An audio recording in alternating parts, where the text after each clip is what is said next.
औज़ुबिल्लाहिमिनश्शैतानिर्रजीम बिस्मिल्लाहिर्रहमानिर्रहीम। तो आज हम पढ़ेंगे रैम के बारे में। What is RAM? तो RAM stand for random access memory. It is a volatile memory also known as direct access memory. The task currently perform by the CPU are stored in RAM. अब सबसे पहले यहाँ पर बात हुई कि RAM क्या है, वोलेटाइल मेमोरी है। तो यहाँ पर वोलेटाइल का मतलब मेमोरी का मतलब ये है कि जब तक पावर सप्लाई क्या होगी, पावर सप्लाई हम करेंगे तब तक क्या हो जाएगा, रैम के अंदर जो भी डेटा होगा वो उसी तरह स्टोर होगा।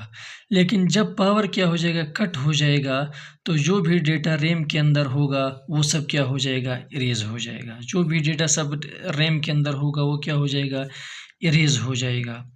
और दूसरी बात, the task currently perform by the CPU are store in RAM. Direct access memory. अब यहाँ पर जो डायरेक्ट एक्सेस इसीलिए कहा जाता है कि सीपीयू जो होता है वो क्या करता है, डेटा को डायरेक्टली एक्सेस करता है। सीपीयू डेटा को क्या करता है, डायरेक्टली एक्सेस करता है। और सीपीयू जो भी टास्क परफॉर्म कर रहा होता है कंप्यूटर ऑन होने के बाद, तो वो सारा काम जो होता है वो क्या होता है, स्टोर होता है। जितनी भी मेमोरी लगती है वो रैम क्या करता है, प्रोवाइड करता है। जितनी भी मेमोरी लगेगी वो क्या करेगा, रैम प्रोवाइड करेगा। जितने भी टास्क परफॉर्म कर रहे होते हैं कंप्यूटर ऑन होने के बाद, स्टोरेज चाहिए होती है, वो रैम क्या करता है, रैम में स्टोर होता है। रैम ही इसको क्या करता है, स्टोर कर देता है, स्टोरेज प्रोवाइड करता है। तो इसका मतलब ये है कि रैम के बिना, रैम के अलावा कंप्यूटर सिस्टम कुछ भी काम नहीं कर सकता है। तो यहाँ पर note, RAM is a part of CPU. अब जो रैम है ये क्या है, ये सीपीयू का ही पार्ट है। और दूसरी यहाँ पर अहम बात यह है कि RAM data directly access by the CPU. मतलब ये है कि जो रैम का डेटा होगा वो सीपीयू का क्या करेगा, डायरेक्टली एक्सेस करेगा। और जो थर्ड पॉइंट है, it is a very fast memory. ये क्या है, ये बहुत ज़्यादा तेज़ मेमोरी है। अब हमारे पास आता है टाइप्स ऑफ रैम। तो रैम के हमारे पास कितने टाइप है, दो टाइप है। एक है S RAM, mean that static RAM, और दूसरा है वो हमारे पास डी रैम, डायनामिक रैम। अब जो एस रैम है ये हमारे पास समझने के लिए मतलब एग्जांपल देते हैं कि अगर आप अपने दोस्त के साथ क्रिकेट खेलते हैं तो कम से कम एक ग्राउंड की ज़रूरत होती है। कम से कम क्या, कितनी स्पेस चाहिए होती है, एक ग्राउंड की ज़रूरत होती है। तभी आप क्या कर सकते हो, क्रिकेट खेल सकते हो।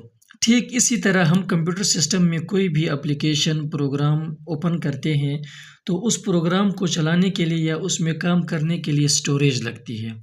उसमें काम करने के लिए क्या लगती है, स्टोरेज लगती है। तो वो स्टोरेज कंप्यूटर सिस्टम में क्या, रैम प्रोवाइड करता है।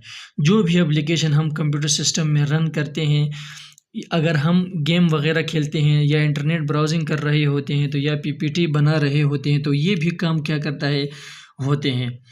तो ये रन क्या होता है, तो ये रैम में क्या होता है, स्टोर होता है।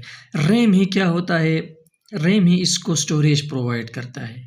जब तक आप सिस्टम में पावर सप्लाई दे देंगे तब तक क्या होगा कि स्टैटिक रैम आपका डेटा क्या होगा, उसमें रहेगा। और अब हम देखते हैं डिफिनीशन। तो static RAM stand for, S RAM stand for static random access memory.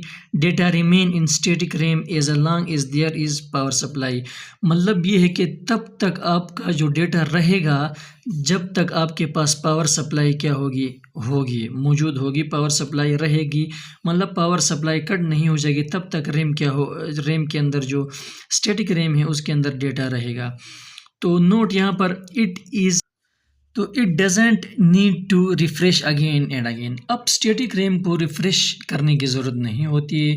जो भी डेटा होगा जब तक पावर सप्लाई रहेगी तब तक क्या होगा, डेटा मौजूद होगा। अगर पावर सप्लाई कट जाएगा तो फिर डेटा क्या होगा, इरेज हो जाएगा। तो इसको रिफ़्रेश करने की कोई ज़रूरत नहीं होती है। It also use as cache memory. और सीपीयू क्या करता है कि इसको कैशी मेमोरी के तौर पर भी क्या करता है, इस्तेमाल करता है। तो सेकंड हमारे पास आता है D RAM. DRAM stand for Dynamic Random Access Memory. Data can be stored in the DRAM only when it is refreshed frequently. इसका मतलब ये है कि DRAM के अंदर डेटा तब रहेगा जब आप फ्रिक्वेंटली इसको क्या करोगे, रिफ़्रेश करोगे, बार बार रिफ़्रेश करोगे, तब ही क्या होगा, DRAM के अंदर जो डेटा है वो रहेगा। यहाँ पर एक एग्जांपल लेते हैं। तो ये हमारे पास क्या है, कंप्यूटर है, और ये हमारे पास कंप्यूटर का क्या है, CPU।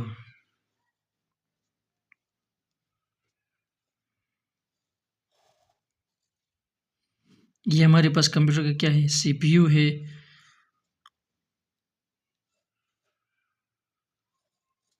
यहाँ पर ये हमारे पास क्या है, स्टैटिक मेमोरी है, यूँ समझो। और ये हमारे पास क्या है, डायनामिक DRAM है। तो अब यहाँ पर क्या होगा कि जब हम कोई प्रेजेंटेशन PPT के अंदर कोई प्रेजेंटेशन या रेट वगैरह करेंगे तो हमारे पास कौन सा रैम यूज़ होगा, स्टैटिक रैम यूज़ होगा। लेकिन जब हम क्या करेंगे, गूगल पे या वगैरह उस पर लाइव स्कोर देखेंगे तो हमारे पास कौन सा रैम इस्तेमाल होगा, DRAM इस्तेमाल होगा, क्योंकि जो स्कोर है वो बार बार चेंज होता जाएगा और उस स्कोर को हमारे पास लाइव अपडेट करने के लिए बार बार रिफ़्रेश करना लाजमी होगा। जब हम रिफ़्रेश नहीं करेंगे तो पहले वही वाला स्कोर क्या होगा, वो स्क्रीन पे शो करेगा। तो डायनामिक रैम हो उसको क्या करना है, फ्रिक्वेंटली रिफ़्रेश करना होता है। और सेकंड हमारे पास आता है ROM. ROM stand for read only memory. In this memory we can only read but can't write. तो ये हमारे पास क्या है, इस मेमोरी के अंदर हम सिर्फ रीड कर सकते हैं, लिख नहीं सकते हैं। ROM data is permanently during creation of information. जब इंफॉर्मेशन या क्रिएशन के दौरान जो डेटा बन रहा होता है तो वो परमानेंटली क्या होता है, स्टोर होता है। That's why it is called non volatile memory. तो इसीलिए इसको क्या कहते हैं, नॉन वोलेटाइल मेमोरी कहते हैं। अब नॉन वोलेटाइल का मतलब ये है कि रोम के अंदर क्या होगा कि आपका पावर सप्लाई चाहे ऑन हो या ऑफ हो, लेकिन डेटा जो एक बार स्टोर हुआ है तो वो परमानेंटली क्या होगा, स्टोर होगा। इसी के लिए पावर की कोई कंडीशन मतलब नहीं है। तो अब रोम ही क्या है, वही मेमोरी है जो क्या कर सकती है, जो कंप्यूटर को बताती है कि आप क्या क्या कर सकते हैं, मतलब क्या क्या फंक्शन परफॉर्म कर सकते हैं। और आपसे बहुत सारे हार्डवेयर कंपोनेंट कनेक्ट होते हैं। जैसा कि हमारे पास यहाँ पर अगर डायग्राम ड्रा करूँ तो ये हमारे पास क्या है, ये हमारे पास जो डायग्राम है ये क्या है, रोम है, रीड ओनली मेमोरी है ये जो डायग्राम है। तो ये हमारे पास ये क्या है, ये कंप्यूटर है, ये हमारे पास फिर अगेन CPU आ गया।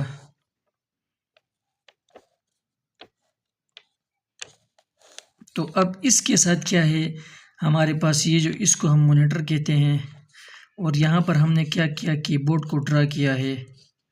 ये हमारे पास क्या हो गया, माउस हो गया। तो माउस यहाँ पर एक मॉनिटर के साथ कनेक्ट, एक CPU के साथ, कीबोर्ड भी एक यहाँ पर इसके साथ कनेक्ट और एक इसके साथ मतलब कनेक्ट है। तो अब ये सारे हार्डवेयर कंपोनेंट क्या है, कनेक्ट है। जैसा कि हमारे पास कीबोर्ड है और फिर माउस है, मॉनिटर है रैम में। तो ये सारी इंफॉर्मेशन क्या करती है, याद रह जाती है। जब कंप्यूटर सिस्टम बनाते हैं तो रोम क्या होता है, उसमें लगाते हैं।